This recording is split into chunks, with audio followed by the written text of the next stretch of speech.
Welcome back to Kartiki's kitchen.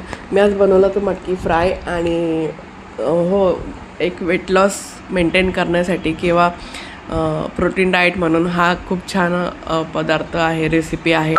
तर तुम्हाला ही recipe कशी वाटते कमेंट्स करा।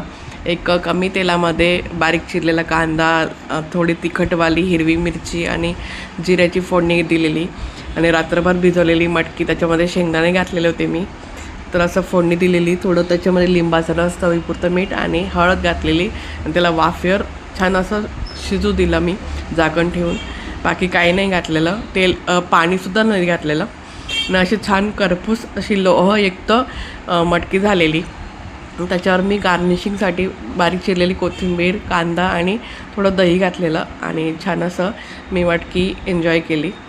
तर तुम्हाला आजचा ब्लॉग कसा वाटला कमेंट्स करा, लाईक्स करा आणि माझ्या पेजला फॉलो करा। ज्यांनी अजूनही माझ्या पेजला फॉलो केलं असेल ते फॉलो करून घ्या आणि सबस्क्राईब करायला विसरू नका। थँक्यू। आणि इथं बघू शकता तुम्ही, मी काल शेगडी मागवलेली, ती गॅस शेगडी, तर ती आलेली एकदम छान अशी शेगडी आहे मिल्टन कंपनीची, जी 3 बर्नरवाली आहे। तर त्याच्यावर असं लवकर पटापट कामं होतात आणि मला ती खूप आवडली।